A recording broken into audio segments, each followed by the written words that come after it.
Shalom Bapak Ibu Saudara, berjumpa kembali dalam Renungan Bina Iman GKI Klasi Solo. Semoga dimanapun Bapak Ibu Saudara berada, Bapak Ibu Saudara ada dalam penyertaan dan perlindungan Tuhan. Kita akan bersama merenungkan sebagian dari firman Tuhan.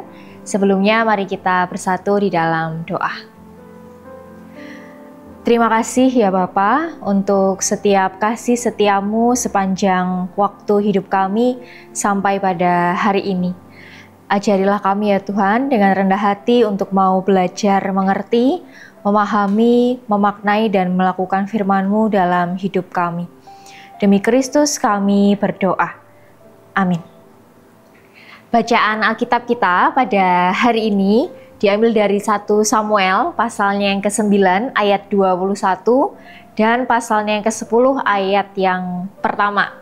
1 Samuel pasal 9 ayat 21 dan pasal 10 ayat yang pertama. Saul menjawab, "Bukankah aku seorang Benyamin, suku terkecil di Israel?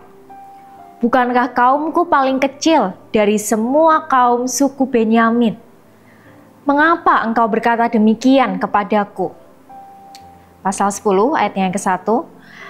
Lalu Samuel mengambil buli-buli berisi minyak dan menuangkan di kepala Saul.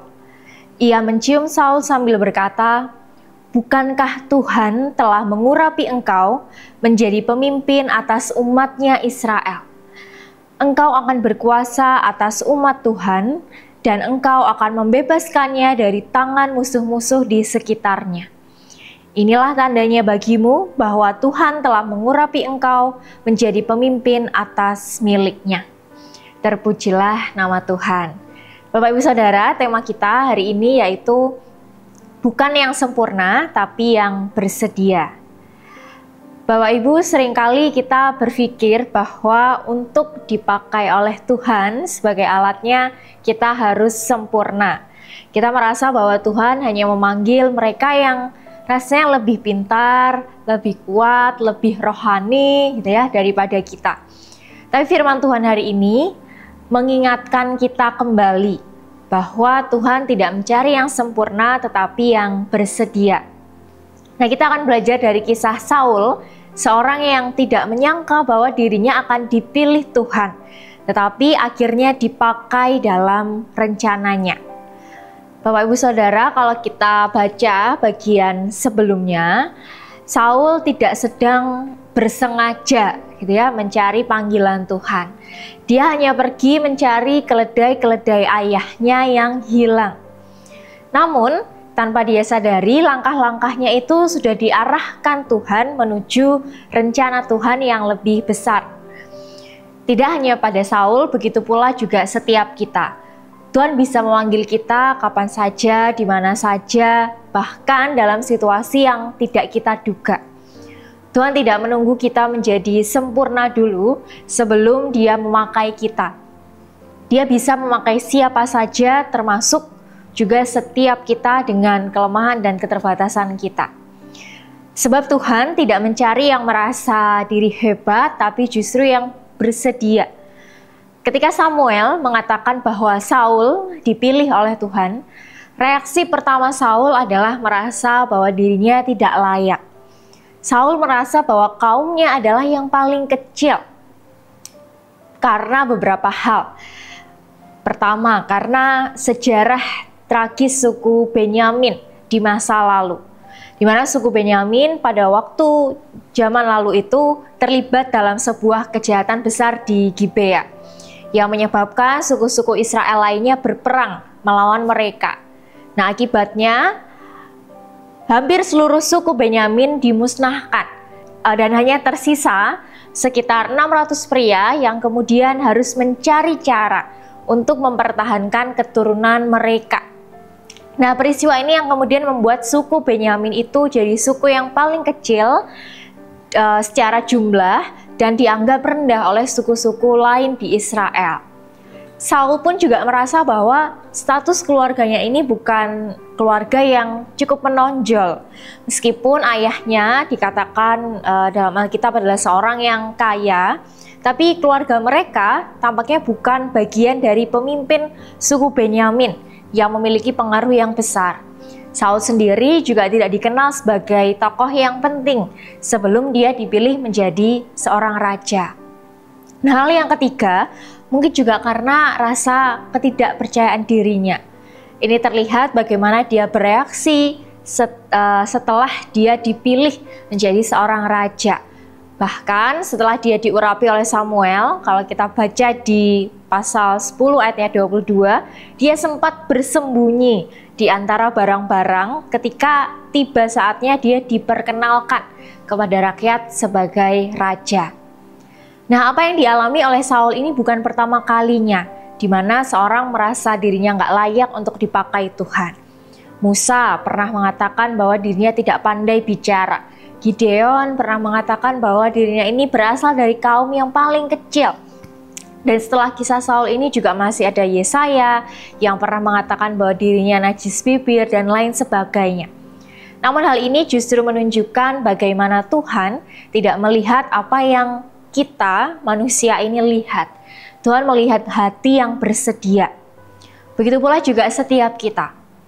Perasaan tidak layak tentu adalah sebuah perasaan yang wajar, yang manusiawi.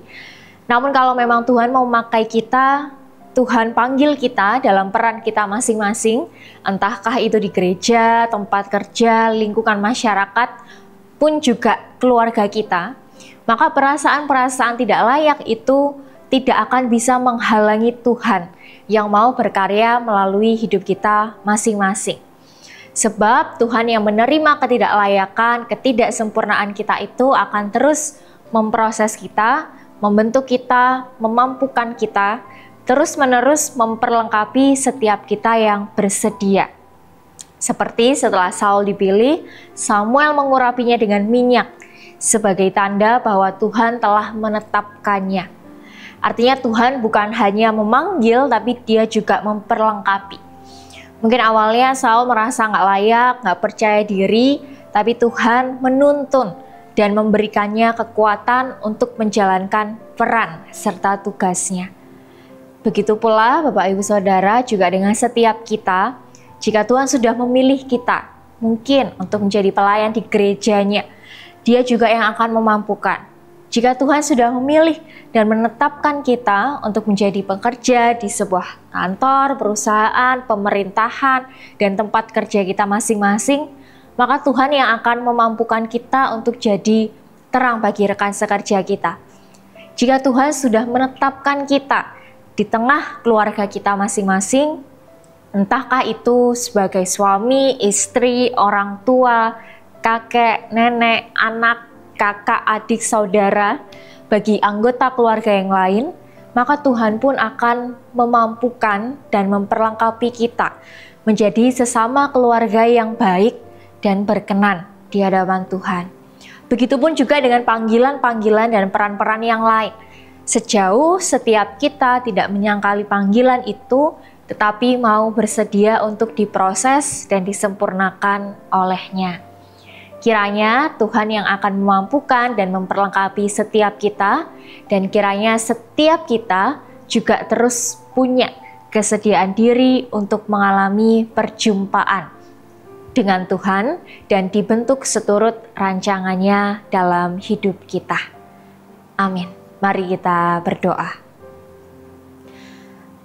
Bapa yang bertahta dalam kerajaan surga, terima kasih karena Engkau telah menunjukkan dan kembali mengingatkan kami bahwa Engkau tidak mencari yang sempurna, tetapi yang bersedia. Pakailah ya Bapa setiap kami sesuai dengan rencana-Mu. Berikanlah kami kerendahan hati dan keberanian untuk taat dan percaya bahwa Engkau akan menyertai setiap langkah kami dalam hidup berkeluarga, bergereja, bekerja, berteman, bersahabat, dan bermasyarakat. Inilah doa kami ya Bapa, demi Tuhan Yesus Kristus kami berdoa. Amin. Selamat beraktivitas Bapak Ibu Saudara sekalian, Tuhan Yesus memberkati.